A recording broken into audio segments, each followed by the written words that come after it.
E aí hoje eu vou falar sobre uma coisa que aconteceu, sobre verdade que está acontecendo com muita gente, né? Eu vou falar sobre síndrome do pânico e crise de ansiedade. Tudo começou no dia 26 de dezembro do ano passado, e às 11h30 da noite, eu estava no hotel e comecei a sentir as mãos geladas, né, os pés gelados. Fiquei trancado no hotel, comecei a ligar a televisão, comecei a ouvir os noticiários sobre a Covid. Tinha acabado de falecer um amigo meu.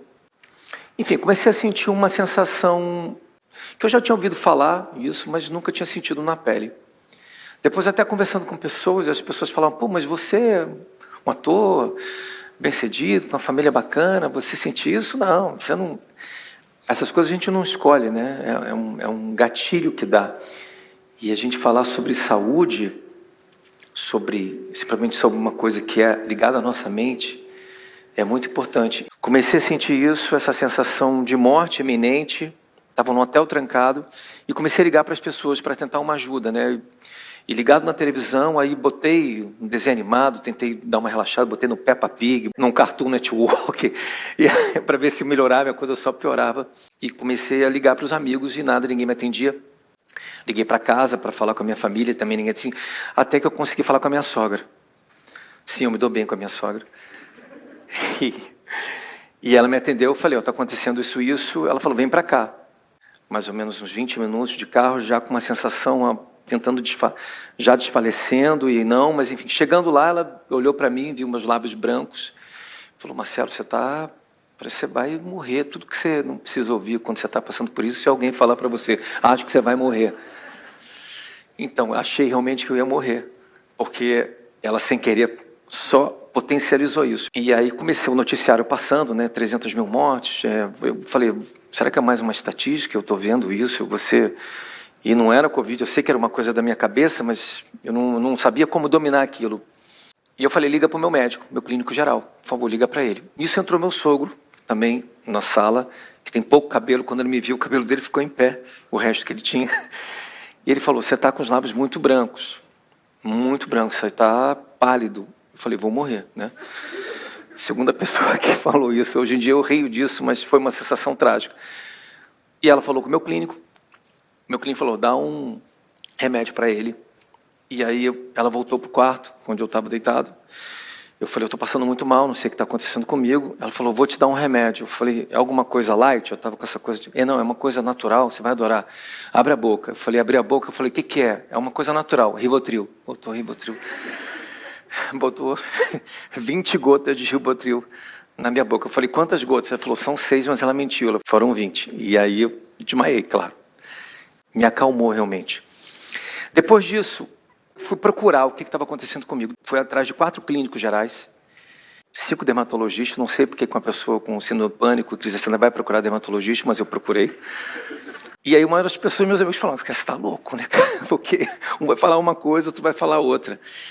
Mas o mais curioso que eu descobri nisso tudo é que o que a gente passa, o que a gente sente, o que eu sinto, eu estou me tratando hoje em dia, descobri que 6% da população mundial passa o que eu sinto. Tem pessoas que suicidam por causa disso. Eu fiz um post na internet dizendo isso, foram 450 mil curtidas e comentários gerais, e eu preciso falar sobre isso. Porque as pessoas têm que saber que todo mundo passa por isso. E que tem cura, tem como você se curar. Os gatilhos, eles aparecem assim, de uma maneira muito grande, né? Por exemplo, eu fui para Curitiba fazer um trabalho uma semana depois, e eu estava dentro de um quarto de hotel.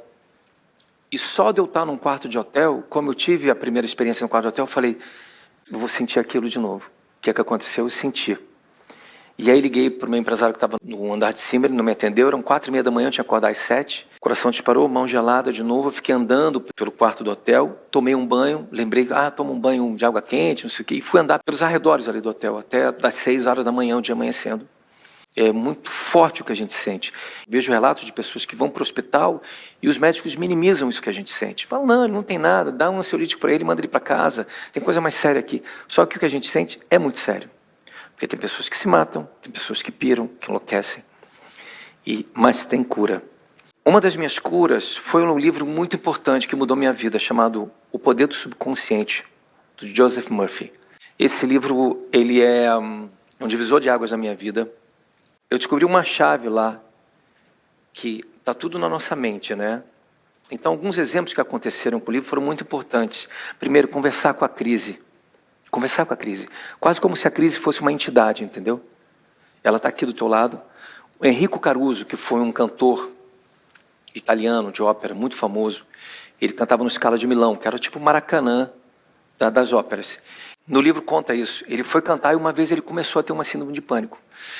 Ele mandou cancelar o show, foi para o camarim, olhou para ele e falou: calma, eu vou conseguir, você não vai me dominar, eu sei o que está acontecendo, você está querendo me dominar, mas você não vai me dominar.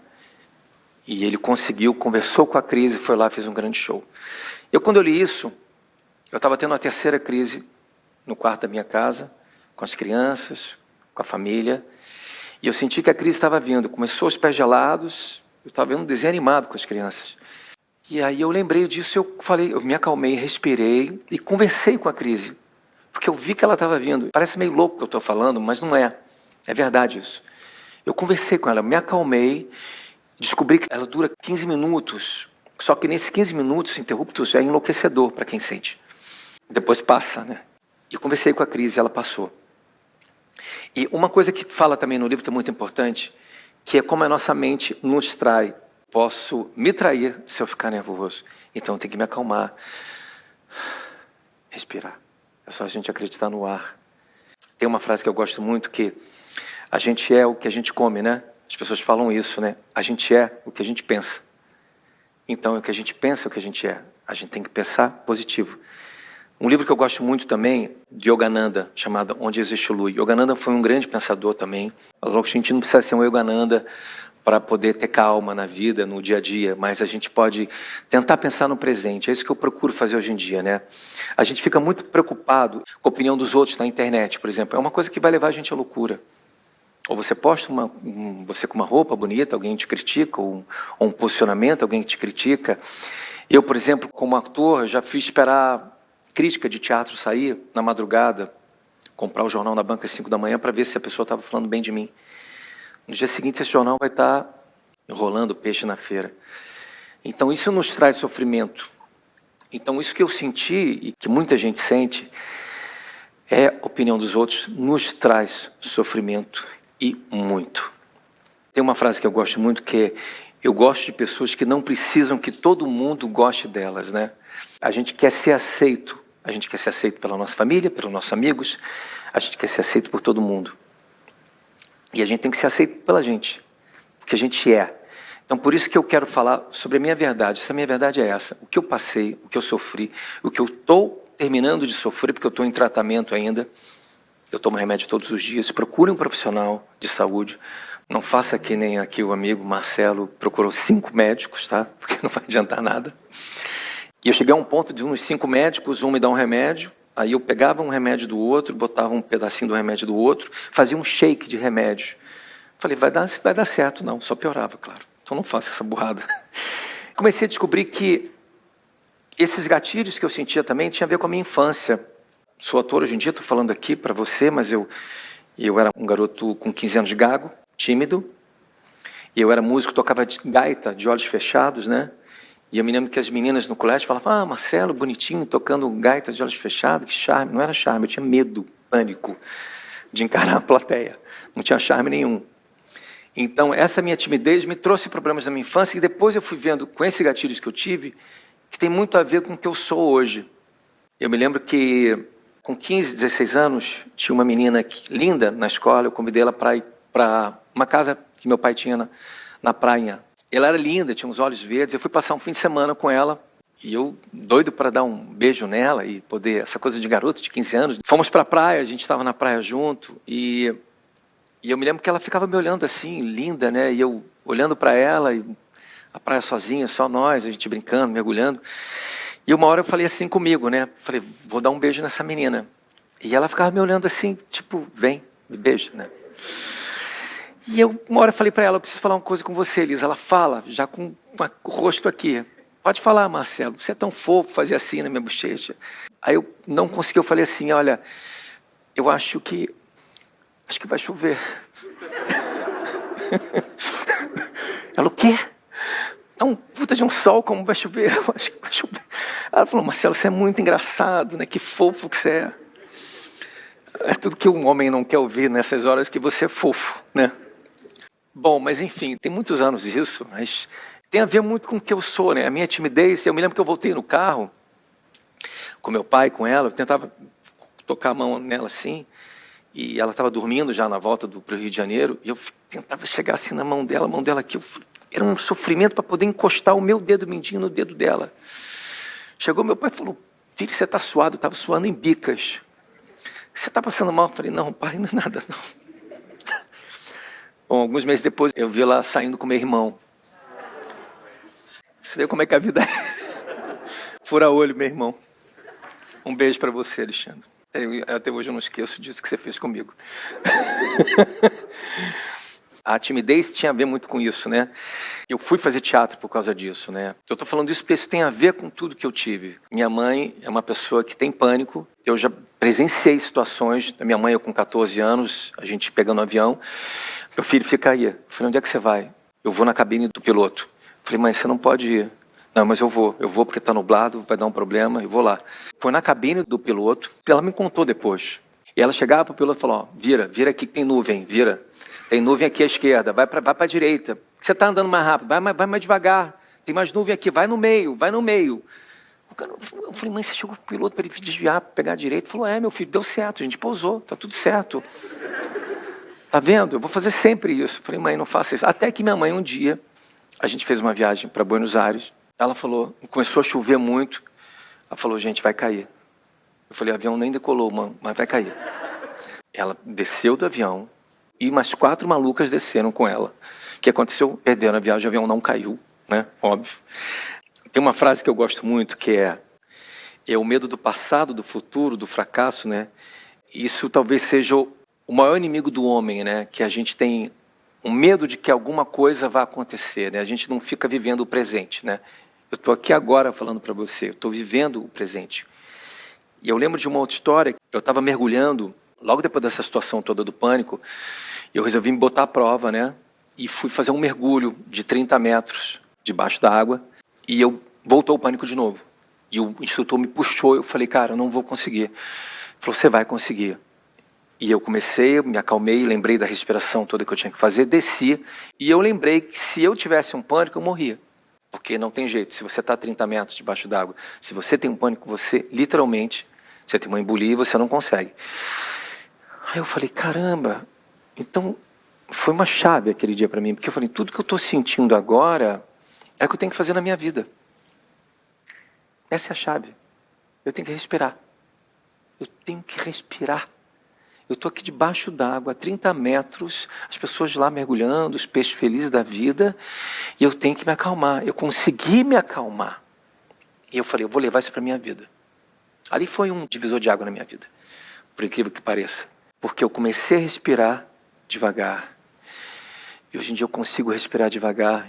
Esse tratamento todo que eu estou fazendo tem a ver com a meditação que eu faço, que é muito importante na vida, alimentação, exercício físico. É umas coisas que a gente fica pensando, né? A gente fica pensando no fracasso. Você tem que pensar no sucesso. A gente fica pensando na doença. Pensa na saúde, né? A gente fica pensando na morte. Como eu estava pensando muito em relação à morte, eu tenho que pensar o quê? Na vida. Na vida e no ar. O ar me trouxe isso, né? Aqui no presente. Isso foi o fundamental na minha vida. Tem cura. Tem cura. É só você acreditar no ar, respirar. E eu aprendi uma coisa muito importante nisso tudo que eu vivi, que é, eu acordo todo dia sorrindo, desperto, mesmo as crianças berrando e caos em casa, eu acordo e faço assim. Ai, que bom, estou vivo. Agradeço. Aí eu começo o meu dia a dia. Meditação, né? Falar comigo com compaixão, cuidar de mim, não se importar com a opinião dos outros, exercício, como eu falei, e agradecer. E eu acho que é importante assim, né? Procura um especialista. Não deixe as pessoas minimizarem o que você sente, porque o que a gente sente é muito grave e esses 15 minutos, 20 minutos são terríveis. Só quem sabe o que eu senti, passa por isso, sabe exatamente o que eu estou falando. Então, E tem uma coisa que eu não posso esquecer. Eu quero agradecer todos os dias as 20 gotas da minha sogra lá, que foram muito importantes. Vou citar um trecho de uma música que tem muito a ver aqui no nosso caminho, de calma e de resiliência. Ando devagar porque já tive pressa e levo esse sorriso porque já chorei demais. Hoje me sinto mais forte, mais feliz. Quem sabe só levo a certeza de que um pouco sei ou nada sei. Conheci as manhas e as manhãs, o sabor das massas e das maçãs.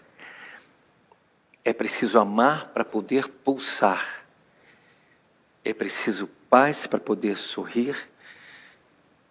E é preciso a chuva para florir. Obrigado, gente.